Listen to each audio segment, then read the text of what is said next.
Good morning, students. I'm Dr. Meenakshi Gehlot, Associate Professor, Department of Zoology, SPC Government College, Ajmer. मेरा आज का topic टोपोआइसोमेरेसिस। मेरा ये topic MDS university Ajmer के BSc part first के second paper को कवर करेगा। टोपोआइसोमेरेसिस जो है, जिसे हम डीएनए टोपोआइसोमेरेसिस के नाम से जानते हैं, ये वो एंजाइम है जो कि डीएनए की ओवर बाइंडिंग और अंडर बाइंडिंग जो है उसमें पार्टिसिपेट करते हैं। जैसे कि हम जानते हैं डीएनए का जो स्ट्रक्चर है वो डबल हेलिकल स्ट्रक्चर होता है और इनके बीच में इंटर प्रिंटेड इनका नेचर होता है। तो ये जो नेचर है उसके कारण कई बार क्या होता है, जब रेप्लिकेशन और ट्रांसक्रिप्शन हो रहा होता है तो डीएनए के अंदर ओवर वुंड्स यानी पॉजिटिव सुपर कॉइलिंग हो जाती है, जहाँ पर कि रेप्लिकेशन फॉर्क बनता है। तो अब यहाँ पर ये जो टॉर्शन है, इस टॉर्शन को रोकने के लिए, जिससे कि डीएनए और आरएनए जो है वो पोलीमरेजेस रेप्लिकेशन और ट्रांसक्रिप्शन के प्रोसेस को पूरा कर सके, तो इसलिए ये एंजाइम इसमें रोकने का काम करता है। अब हम देखते हैं कि ये जो टोपोलॉजिकल प्रॉब्लम है डीएनए की, उसको सही करने और इस प्रॉब्लम को होने से बचाने के लिए टोपोआइसोमेरेसिस काम में आते हैं। डबल हेलिकल जो स्ट्रक्चर है डीएनए का, वहाँ पर ये टोपोआइसोमेरेसिस कट लगाते हैं फॉस्फेट बैकबोन में, जिससे कि क्या होता है, ये जो प्रॉब्लम है सुपर कॉइलिंग की या फिर अंडर बाइंडिंग की, वो प्रॉब्लम सॉल्व हो जाती है। अब इनके बीच में, डीएनए के बीच में इंटरमीडिएट ब्रेक्स हो जाते हैं, जिससे कि जो डीएनए है वो अनटैंगल्ड हो जाता है या अनवाउंड हो जाता है, जिससे कि ये सारा का सारा जो सुपर कॉइलिंग हुई हुई होती है वो सही हो जाती है और डीएनए की जो बैकबोन है वो वापस रीसील हो जाती है और नॉर्मल स्ट्रक्चर के अंदर ये आ जाती है। बैक्टीरिया के अंदर जो टोपोआइसोमेरेजेस होते हैं और ह्यूमन के अंदर जो टोपोआइसोमेरेजेस हैं, ये दोनों के दोनों जो मैकेनिज्म है उसका बिल्कुल सेम है, जिससे कि डीएनए की सुपर कॉइलिंग को रोका जाता है। टोपोआइसोमेरोसिस जो है वो, उन्हें हम दो सब फैमिलीज में डिवाइड कर सकते हैं। फर्स्ट जो है वो है family one, type one family, जिसमें कि दो सब फैमिलीज हैं, जिसमें टाइप ए और टाइप बी के एंजाइम्स हैं। और ये जो एंजाइम्स है वो 5 प्राइम फॉस्फेट से लिंक्ड होते हैं और जो 3 प्राइम फॉस्फेट है उससे लिंक्ड होते हैं। लेकिन जो टाइप सेकेंड फैमिली जो है टोपोआइसोमेरेसिस के, इनका जो स्ट्रक्चर होता है वो डिटरमाइंड होता है और इनकी जो सब फैमिलीज हैं और उनके फंक्शंस को ये आइडेंटिफाई करता है। 1970 के अंदर जेम्स सी वैंग जो थे, उन्होंने सबसे पहले टोपोआइसोमेरोसिस को डिस्कवर किया था और इन्होंने इकोलाई के अंदर ये टोपोआइसोमेरोसिस देखे थे और इसे टोपो इको कोड्स नाम दिया था। और इसके अंदर टाइप वन ईसी 5.99.1.1 है और दूसरा जो टाइप है वो है ईसी 5.99.1.3। तो ये दोनों तरह के एंजाइम्स इसके अंदर, बैक्टीरिया के अंदर प्रेजेंट होते हैं। स्ट्रक्चर ऑफ टोपोआइसोमेरेस, अगर हम टाइप वन ए जो टोपोआइसोमेरेस है उसका अगर हम स्ट्रक्चर देखते हैं तो उसके अंदर बहुत सारे डोमेन्स प्रेजेंट होते हैं, लगभग 1 से 4 डोमेन्स तक इसके अंदर प्रेजेंट होते हैं। डोमेन जो फर्स्ट है उसके अंदर टॉपरिन जो डोमेन होता है वो प्रेजेंट होता है, जो कि मैग्नीशियम आयन को कोऑर्डिनेट करने का काम करता है। डोमेन फोर्थ जो है और डोमेन थर्ड, उसके अंदर हेलिक्स टर्न हेलिक्स यानी एच प्रेजेंट होता है और ये जो कैटालिटिक टायरोसिन रेसिड्यू जो है वो एच डोमेन पर प्रेजेंट होता है, डोमेन थर्ड। तो इस तरीके से ये जो टोपोआइसोमेरेज है ये कॉम्पैक्ट स्ट्रक्चर बनाता है और अटैच हो जाता है डीएनए मॉलिक्यूल के साथ और वहाँ पर उसकी जो टोपोलॉजी है उसको मेंटेन करने का ये काम करता है। Functions of topoisomerases. DNA topoisomerases का जो अगर हम ओवरऑल फंक्शन देखें तो उसका मेन काम जो है वो डीएनए के टोपोलॉजिकल स्टेट को मेंटेन करना है। और ये दो तरह के हैं, दो फैमिलीज हैं इसमें, टाइप वन फैमिली और type second family. Type one जो फैमिली है वो क्या करते हैं, एक जो डीएनए का स्ट्रैंड है उसके अंदर ब्रेक लेके आती हैं, और ये टाइप वन जो है सिर्फ एक सिंगल स्ट्रैंड को क्या करेंगी, क्लीव करेंगी।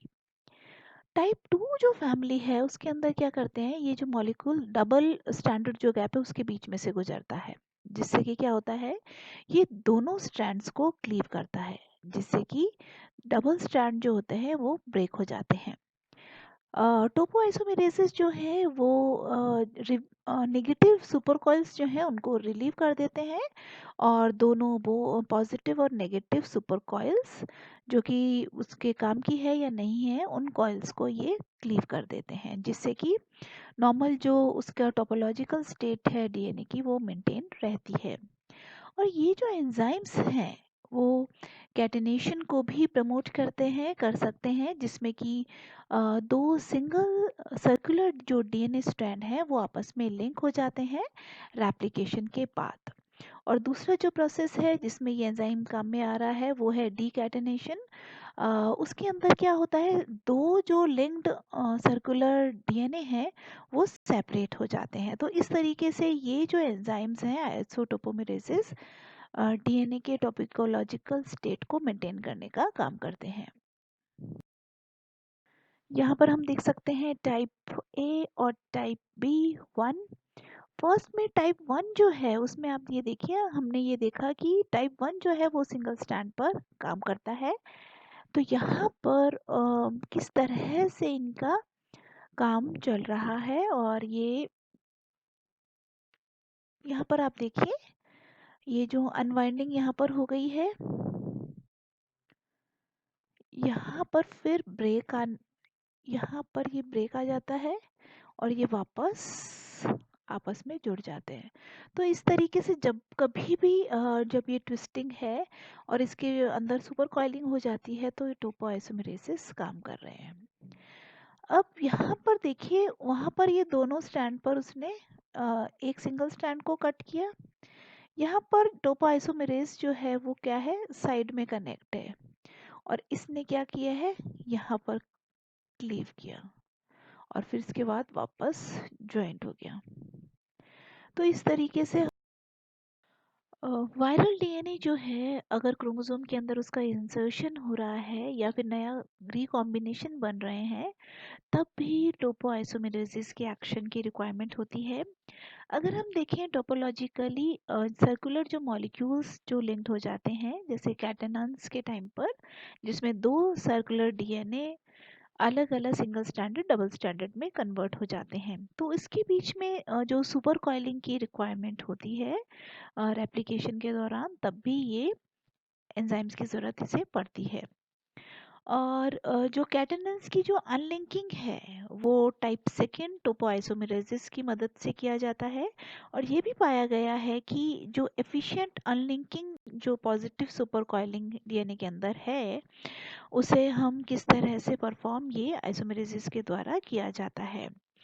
अब पॉजिटिव सुपरकॉइल जो डीएनए है वो एक शार्प डीएनए बैंड प्रोवाइड करता है, जिससे कि डीएनए का जो सेगमेंट है वो फर्स्ट सेगमेंट से बाउंड हो जाता है, और इसके कारण जो टोपोआइसोमेरेसिस जो है वो सक्सेसफुली बाइंड हो जाते हैं, और जिससे कि एंजाइमेटिक रिएक्शन स्टार्ट हो जाती है और स्पेसिफिक इनसाइड टू आउटसाइड ये सेगमेंट्स बन जाते हैं।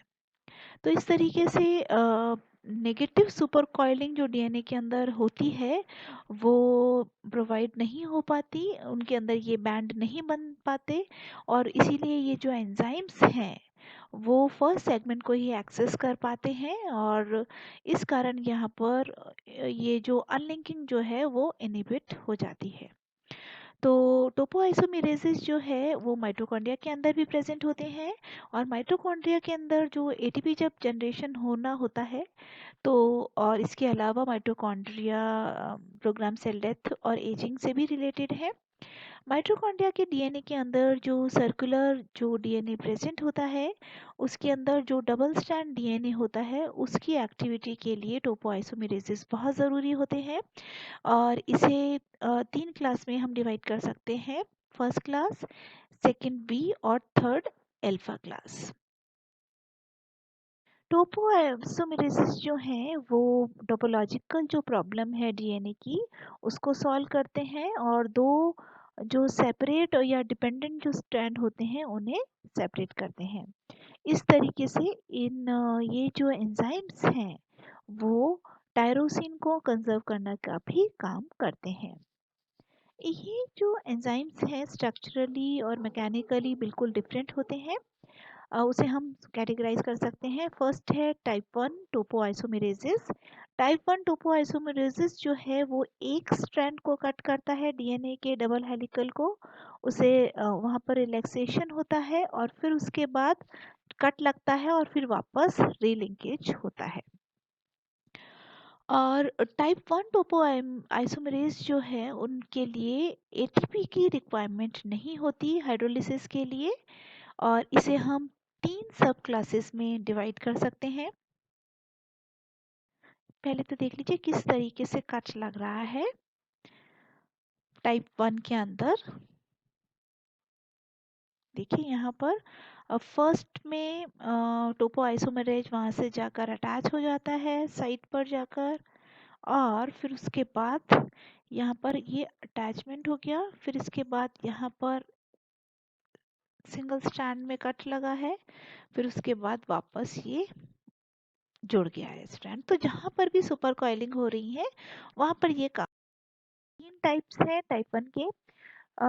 टाइप 1 टोपोआइसोमेरेसिस जो है उसमें फर्स्ट है टाइप 1 ए टोपोआइसोमेरेसिस। ये जो है उसके अंदर बहुत सारे स्ट्रक्चरल और मैकेनिकल फीचर्स हैं जो कि टाइप 2 आइसोमेरेसिस से मिलते जुलते हैं। इसके अंदर फर्स्ट ए जो टोपोआइसोमेरेज है वो प्रोकैरियोटिक टोपोआइसोमेरेज फर्स्ट और second, eukaryotic topoisomerase third alpha और टोपोआइसोमेरेज थर्ड बीटा, और रिवर्स गायरेज जो है उनसे इनका स्ट्रक्चर और उसका जो मैकेनिज्म है वो मिलता है। टाइप सेकेंड टोपोआइसोमेरेज जो है वो टाइप 1 ए टोपोआइसोमेरेज जो है उसके फॉर्म में कोवेलेंट इंटरमीडिएट्स फॉर्म प्रेजेंट होती है जो कि 5 प्राइम एंड पर डीएनए से जुड़ता है। टाइप सेकेंड बी जो टोपोआइसोमेरेज है ये जो है यूटिलाइज करता है और कंट्रोल करता है रोटेटरी मैकेनिज्म को, क्योंकि वहाँ पर रोटेशन को मैनेज करना होता है डीएनए स्ट्रैंड पर। तो इसके एग्जाम्पल है टाइप फर्स्ट बी टोपोआइसोमेरेज जिसके अंदर यूकैरियोटिक और यूकैरियोल वायरल टोपोआइसोमेरेजेस जो है इनके अंदर ये जो एंजाइम्स है उसे हम यूकैरियोटिक आइसोमेरेज फर्स्ट लेकिन कह सकते हैं।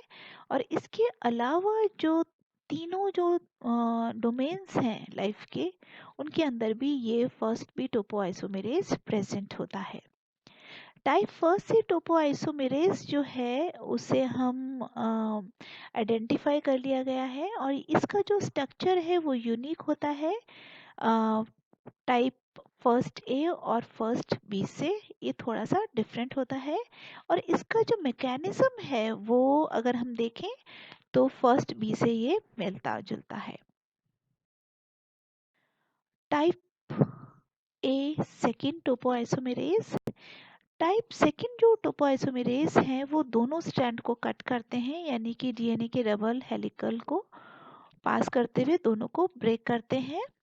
और टाइप सेकेंड जो आइसोमेरेजेस हैं ये एटीपी को यूटिलाइज करते हैं हाइड्रोलिसिस में। तो बेसिक डिफरेंस हमें समझना होगा। टाइप 1 में एटीपी यूटिलाइज नहीं हो रहे, हाइड्रोलाइज नहीं हो रहा, जबकि टाइप सेकेंड के अंदर जो है वो एटीपी हाइड्रोलाइज हो रहा है।